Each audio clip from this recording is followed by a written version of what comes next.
Have you ever stayed somewhere so quiet that it didn't feel peaceful but wrong? Like the silence itself was watching you. A few weeks ago, I traveled alone to Kyoto, hoping for peace, but what I found was something ancient. I booked a cheap room at an old ryokan near the edge of the forest. The photos looked charming, but the first night, something knocked on my door at midnight, and what I saw standing behind that door wasn't human. This is the story of the night I came face to face with the woman who had a neck too long to be real. Whatever you do, don't open the door after midnight. So, a few weeks ago, I took a solo trip to Kyoto.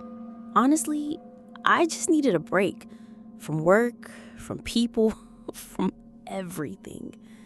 It was my first time traveling alone, and I didn't want anything too fancy or crowded. I was looking for a quiet place to rest, maybe clear my head a bit. While scrolling through a few travel sites, I came across this one listing. An old traditional ryokan looked super peaceful, located in the outskirts of Kyoto near a bamboo forest. The photos were a bit grainy, like they were taken with an old camera, but the place looked kinda charming. Wooden exterior, sliding doors, paper walls, small garden, no big hotel signs or crowds. Exactly what I was looking for. And the price? Way cheaper than most places in the city. Too good to be true? Yeah, maybe. I booked it right away. The day I arrived, the sky was gray. Not raining, but it felt like it could at any moment. I had to take a bus from the main Kyoto station, then walk about 10 minutes through this narrow street that passed some old houses and empty fields. By the time I reached the Ryokan, the sun was already setting. From the outside, the place looked a little worn out. The wood on the walls was faded, the lantern at the entrance was flickering. There was a wind chime above the door that made this soft, eerie sound as it moved. It was strangely quiet. No dogs barking, no cars, no people talking, just wind and that chime. I stepped inside and this wave of cold air hit me. Not like AC or anything, more like an old room that hadn't been opened in a while. The smell was a mix of tatami mats, old paper, and something slightly musty. Still, it wasn't bad, just old. An elderly woman appeared from behind the counter. She was wearing a faded yukata and her gray hair was tied neatly. I think she was in her 70s, maybe older. She moved slowly, but her eyes were sharp, like she noticed every little thing about me. "Welcome," she said with a small bow. "Thank you," I replied, bowing back. "I have a reservation under..." I gave her my name, and she nodded. She didn't ask for my ID or anything, just turned around, picked up a wooden key, and handed it to me. "You're in room 3, down the hall, to the left." I nodded, smiled politely, but then she added something in a softer voice, almost like she didn't want me to hear it too clearly. "Please, don't open your door after midnight. It's best to sleep early here." I kind of froze for a second, not because I was scared, but because what kind of hotel says something like that? I gave a nervous chuckle. Sure. Is that like a rule?" She didn't answer, just smiled. But the smile didn't reach her eyes. It looked rehearsed, like she'd said that line 100 times before. I thanked her again and walked down the hall to my room. The hallway was dimly lit with small lanterns, and the floor creaked with every step I took. There were a few paintings on the wall, mountains, rivers, temples, but they looked faded, like they'd been hanging there for decades. My room was small, but honestly, really cozy. There was a futon neatly laid out on the tatami floor, a small table with a tea set, and a sliding door that led to a narrow wooden balcony. Outside the window, I could see bamboo trees swaying in the wind. It was peaceful, but maybe a little too quiet. I unpacked my bag, checked for Wi-Fi. Surprisingly, there was a weak signal, and walked around a bit before dinner. I passed one other guest in the hallway, middle-aged man, maybe in his 40s. He didn't say anything, just nodded. There was a young couple, too, whispering near the vending machine. Other than that, the place felt mostly empty. Dinner was served in the room. It was simple. Grilled fish, rice, miso soup, some pickled veggies. Tasted homemade. Actually pretty good. I finished everything and poured myself a cup of hot tea, trying to relax. Around 9 p.m., I changed into the yukata they provided, laid down on the futon, and scrolled through my phone. I watched a couple of videos on YouTube, chatted a bit with a friend, posted a photo of the room on Instagram with the caption, "Staying in a super quiet Ryokan in Kyoto. Hope it's not haunted, lol." Yeah, that didn't age well. By 11 p.m., I started to feel sleepy. The lights in the hallway outside had dimmed even more, and I could barely hear any sound at all, not even from the other rooms. No TVs, no talking, nothing. It was like I was the only one in the whole building. I brushed my teeth, turned off the main light, and left the small lamp on by the futon. It gave the room a soft yellow glow. I laid down, pulled the blanket up over my chest, and stared at the ceiling. That's when I started to notice something strange. The air in the room felt a bit heavier than before. It wasn't cold anymore. In fact, it felt slightly warm, but the kind of warmth that makes you sweat even when you're not moving. The silence wasn't peaceful anymore. It was tense, like the room was holding its breath. I closed my eyes, trying to sleep. I think I drifted off for maybe 15 or 20 minutes. But then I suddenly woke up. No dream, no sound, just my eyes opened. Like something was standing in the room with me. I listened. Nothing.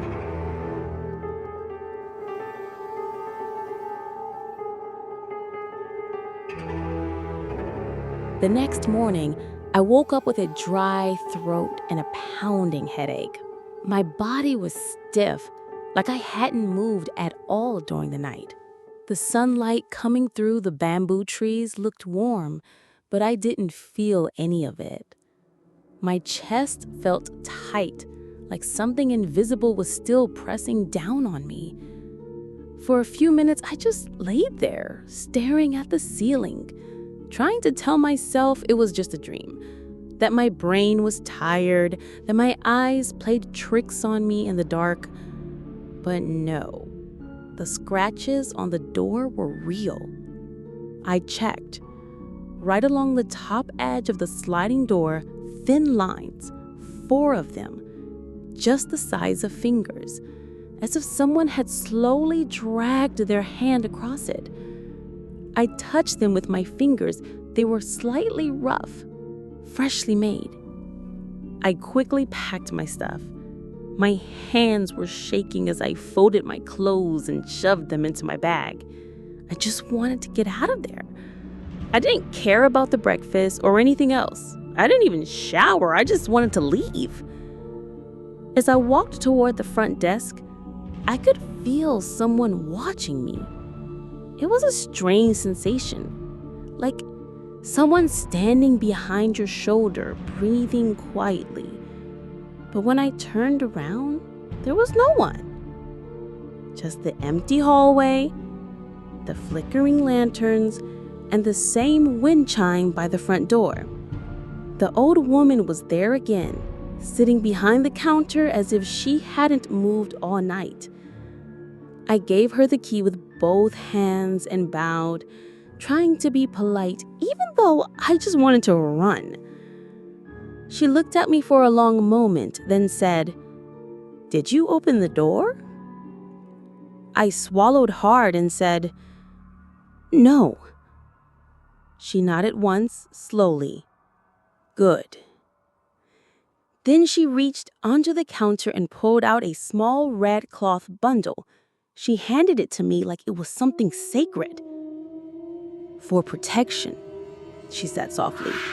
"Keep it close, especially if you leave tonight." I took it, confused and scared, but I didn't ask questions. I didn't want to know what she meant. I just bowed again and left the building.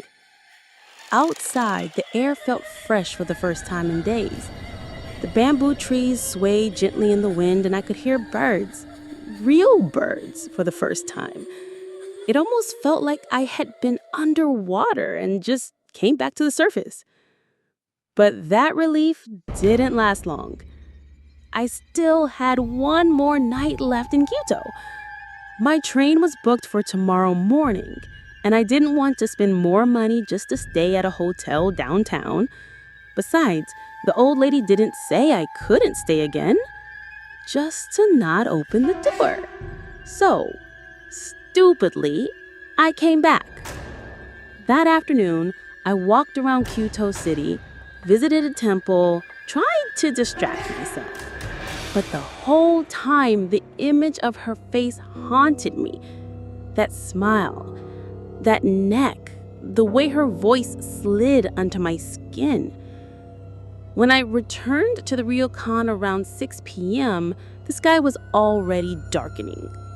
I hesitated outside the gate. For a moment, I thought about just walking away, finding a capsule hotel, or even sleeping at the train station. But my backpack was heavy. My legs were tired. And a part of me told myself, "You're being dramatic. It won't happen again." So I stepped through the gate. Inside, the Ryokan looked just as quiet and lifeless as before. The hallways, the old paintings, and the creaky floorboards. I passed by room 3 again, and the air felt colder near it, like the space remembered what happened. I went to room 5 this time, just to be away from that door. When I got inside, I unwrapped the red charm the old woman gave me. Inside was a small paper talisman, written in old Japanese script I couldn't read.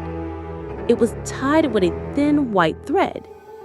I didn't know what to do with it, so I placed it on the floor next to the door.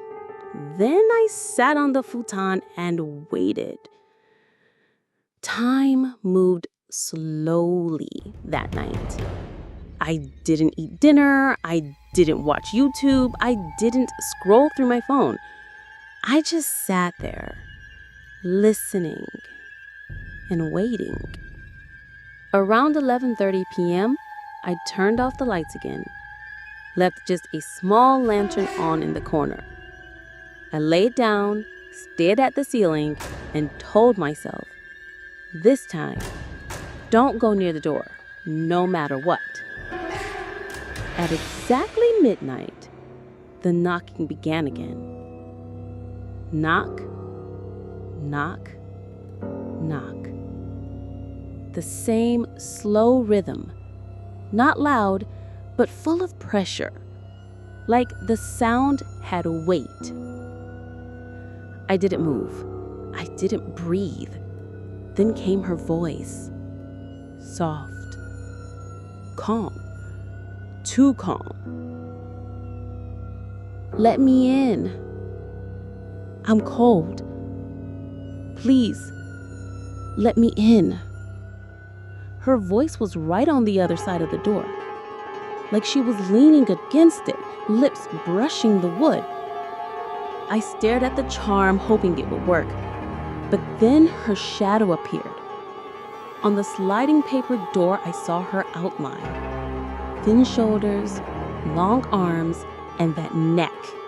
That impossible, bending, swaying neck, reaching up and up, curling like a vine along the paper wall, touching the ceiling. She whispered again, "It's lonely out here. Don't you feel lonely too?"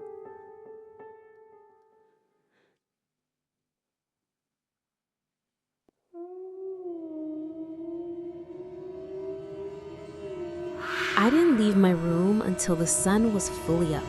I waited until the light flooded the hallway through the paper windows, until the birds outside were chirping loud enough to remind me I was still in the real world. My hands were still shaking as I reached for the sliding door. When I opened it, the hallway was empty. No marks, no sound, no sign that anything had happened the night before.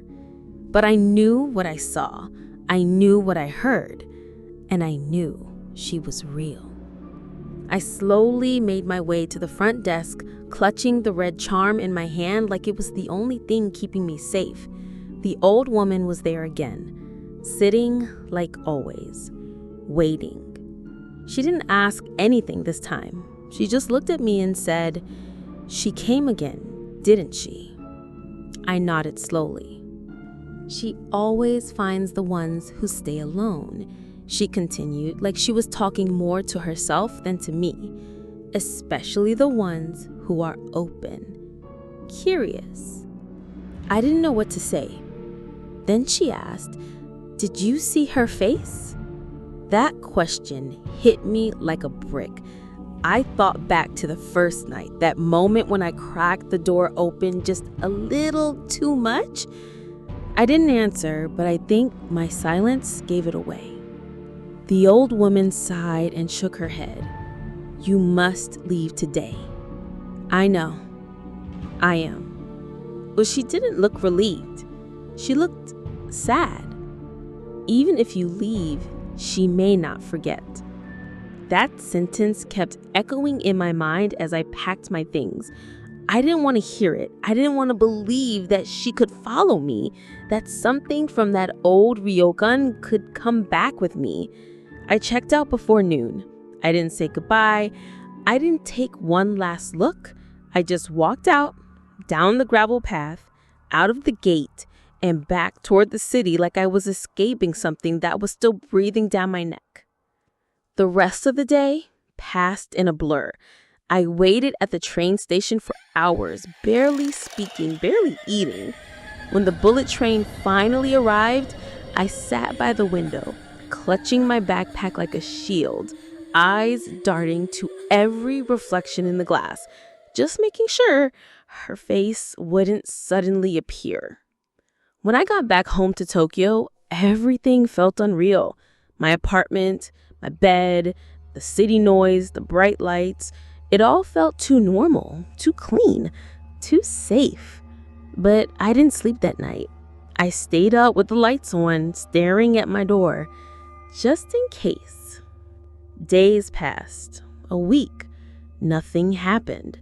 Eventually, I started to think maybe it really was over, that she was bound to that Ryokan. Maybe the charm had protected me after all. But then on the 8th night, something changed. I was brushing my teeth, ready to go to bed, when I passed by the mirror in my hallway, and for just a second, less than a second, I saw her. Not fully, just her face, in the reflection, behind me, smiling. I spun around instantly. No one was there, but my heart was already racing again, like it had been reset to that exact night in Kyoto. I didn't sleep. The next night it happened again.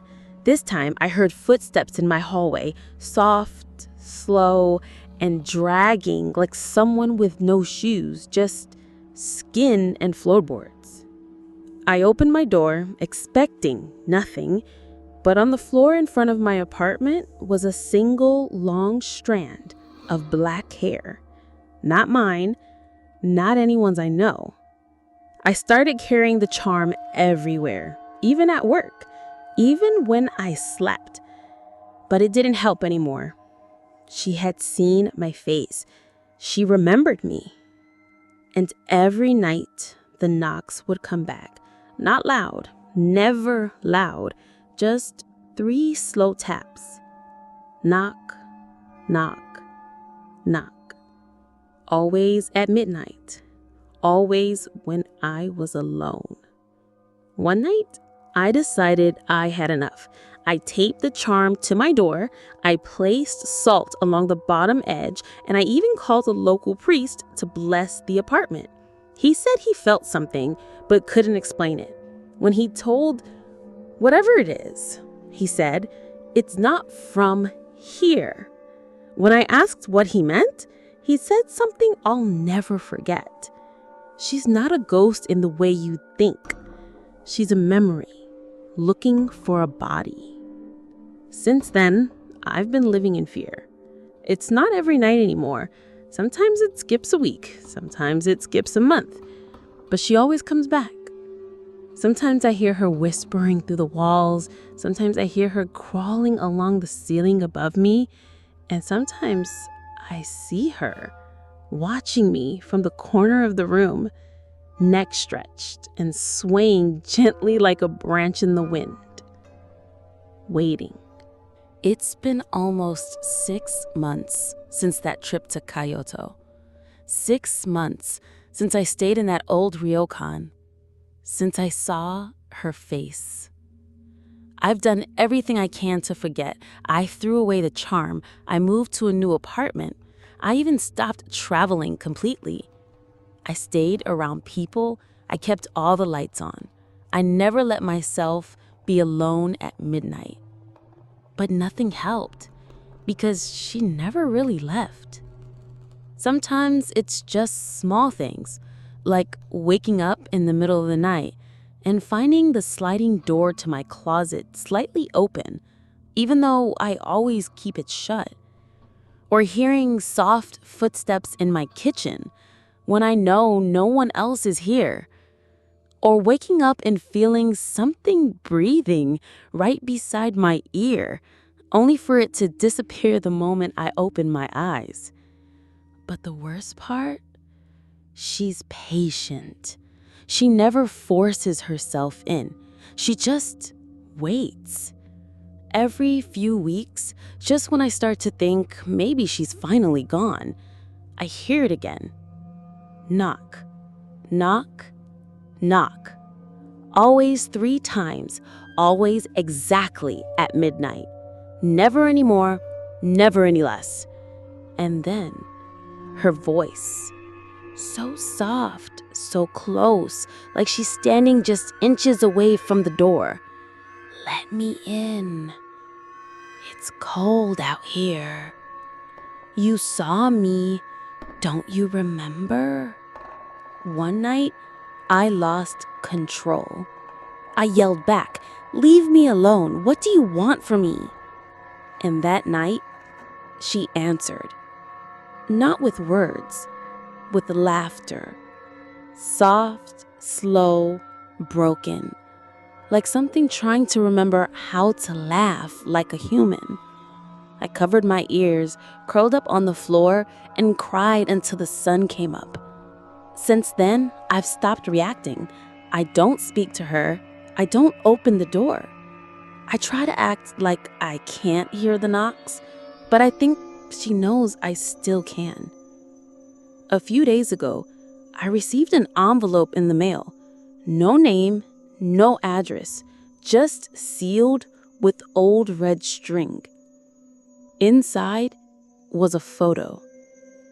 It was a picture of me, sleeping, in my bed. And behind me, half hidden in the shadow, was her face. Long neck, twisted at an unnatural angle, leaning toward me, smiling. I don't know when the photo was taken. I live alone. There are no cameras in my room. I haven't left the house since.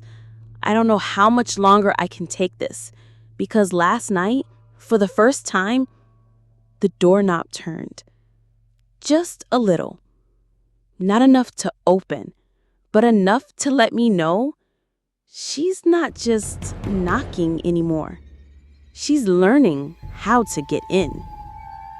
So if you ever find yourself in Kyoto and you come across an old, cheap Ryokan near the bamboo forest with a quiet hallway and an old woman at the front desk who smiles without blinking, please don't stay the night. And if you do, whatever you do, don't open the door after midnight.